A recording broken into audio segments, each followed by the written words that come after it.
Okay, good morning everyone. For those that missed, I'm Nick Rich, Group Technical Manager with Bernhard Schulte, and I see a number of you on your phones while other presentations have been going on. Maybe you could do with the courtesy of putting your phones away for a few minutes and listen. So today, procedures, training, experience.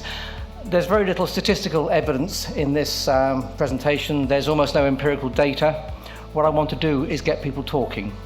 It's a high-level view at something we do in the industry that if we keep going is going to create really big problems for us in the future. So we start talking now, maybe we can get out of the situation we're in. Excuse me. 1997, ISM code was introduced. The purpose, the objective was to make shipping safer. Since then, evidence says that yes, shipping is safer, accidents are down, injuries are down, losses are down. So the ISM code appears to be doing what it set out to do. It also introduced procedures to a shipping industry that didn't actually have many procedures at the time.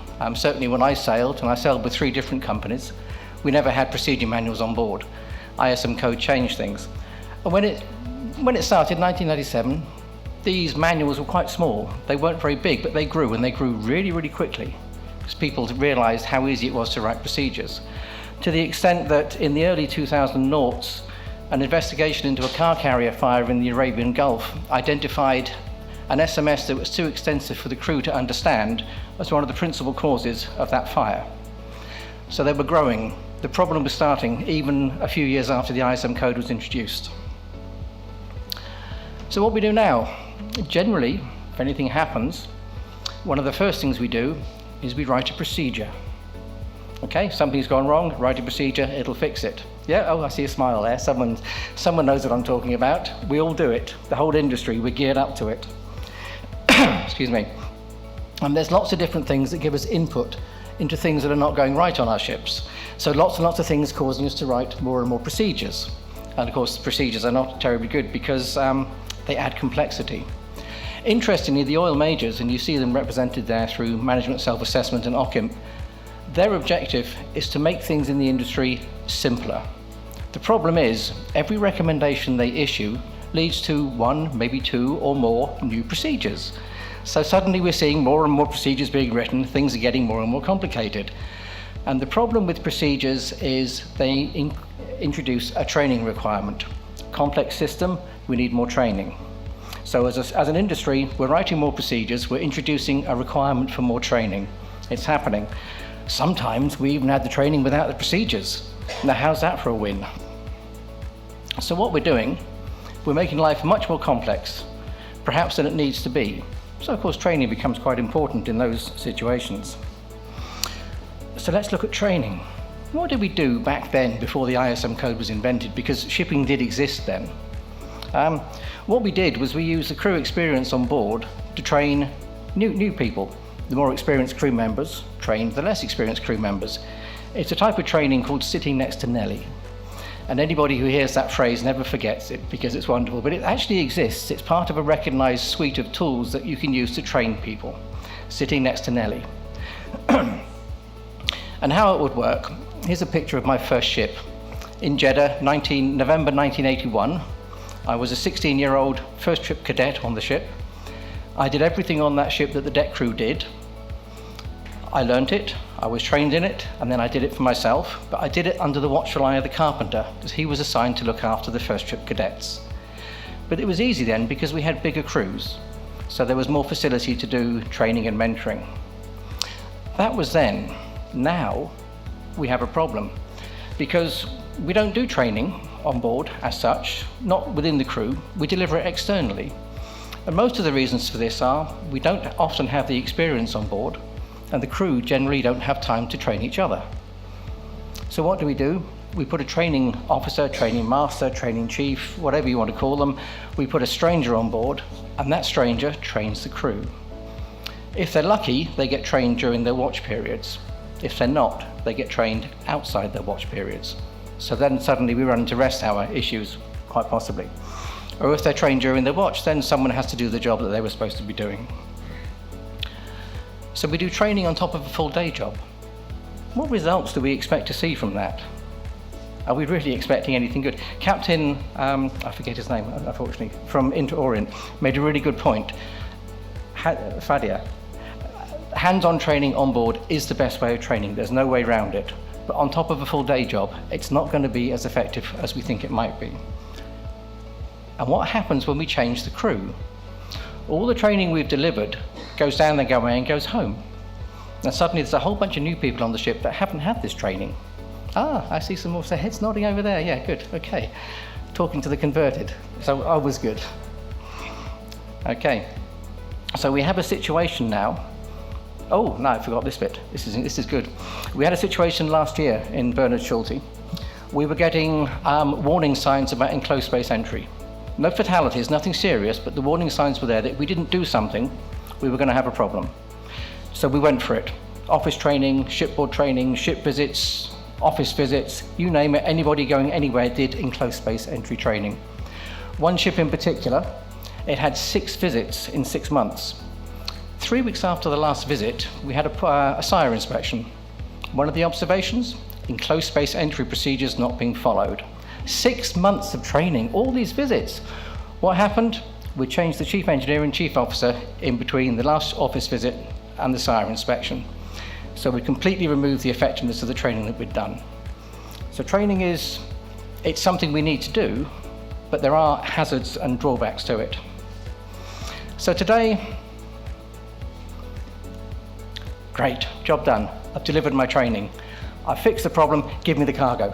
Okay, this is how it works, this is what we do, yeah? But we don't ever think about what happens when we take the crew off, when we change the crew, the dilution of the training that happens as soon as we take people away, okay?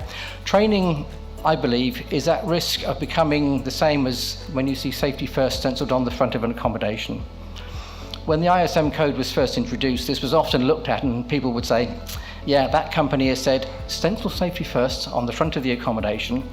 Ah, job done. ISM code complied with. Brilliant. Okay? We can't let training get into that rut, but the risk is there. So what could we do? We could evaluate how effective our training is. And no disrespect to the panelists that were here earlier, they talked a lot about delivering training, ways of delivering training. No one talked about how effective that training is and how do we measure it. The answer is we don't measure it because it's complicated, it's expensive, it's very difficult in any situation to apply the results you get to the training that you delivered. So people tend not to do it. Some companies do a little bit, but most of us don't go very far down the route at all. Okay. There are methods to do it though, and they've been around for decades. Mr. Kirkpatrick in 1959 invented one which people thought was very good, but then other people, no disrespect, Maria, in academia thought it wasn't very good. So there were other things that were invented, all sorts of ways. But what comes out, any kind of, even a shallow dive into the subject of evaluation of the effectiveness of training, says there's no consistent approach. And if we don't have a consistent model to work with, as an industry, it becomes very difficult. In Bernhard Schulte, we might use System A, but if Shell use System B, we cannot then compare the effectiveness of our training compared to the effectiveness of Shell's training. So there's a problem we need to think about. But one thing in common, every model for evaluating the effectiveness of training uses time. And when it comes to time, we change our crew on a regular basis. So we cannot evaluate effectively the training we're given because we don't have our crew in one place for long enough. And yet we're increasing the demand we have for training because we're constantly writing procedures. So vicious circle, how do we break it? Something else we need to consider, and experience has been touched on by other speakers so far, and it's a very valid one, because we have a shortfall of crew at the moment. More acute now perhaps than it's been in many years. COVID has led to that quite a lot. But because we have a crew shortfall, then we have a loss of experience in our seafarers. And because we have a shortfall, we tend to promote people quicker. When we promote people quicker, they haven't got as much experience. So when we quickly promote people, we lose the experience base of our seafarers, which means the opportunity to do onboard training sitting next to Nelly decreases all the time this situation exists. Eventually, we could end up here, and no one wants to be there. And of course, a loss of experience increases the training demand because we try to compensate for a lack of experience by training people. We also compensate by writing procedures, and that of course increases our training load. So all the way through, we're hitting this vicious circle that we have a problem in the industry that we haven't yet. Oh, it's a timer. I didn't realise. Just see. That's handy. So now what we do, we promote people to bosun after 6 years and chief officer 6 to 8 years. And yeah, if you're in a management company or a ship owning company and thinking, haha, we don't do that, I bet you do. Somewhere in your records you will have these people, because we all do. We can't avoid it. The other problem we've got, and this was also touched on, is a generation of seafarers. As soon as the ink's dry on their senior certificates, they're running and knocking on doors trying to get senior command jobs. The captain of the Herald of Free Enterprise, Captain Lurie, he spent 10 years sailing with a master's certificate before he got his command. How many of our chief officers would do that today? Not a one, no? So there's impatience is compounding the problem. And what we mustn't forget is we cannot substitute experience for anything else. The only substitute for experience is experience. Do we have solutions? That's what you're all waiting for. Sorry. Don't. There isn't one. Some suggestions: we could increase crew size. Used to work in the old days, except owners won't pay for it. And of course, even if we put them on board, where would they sleep? There's no accommodation for them anymore. We could put minimum periods of service between promotions. That would be useful, but as soon as we do that, someone's going to say, I need this rank and I haven't got anyone with the experience, can I have a dispensation? We could simplify management systems. Okay, ISO systems, ISO standards for management systems, it's an idea. Or we could do autonomous ships, take the crew out altogether, solve these problems and introduce about 1,000 much more complex ones. So this is the discussion point. I don't have answers. I hope everyone has found this interesting and entertaining. If we don't start talking, we're going to have some problems.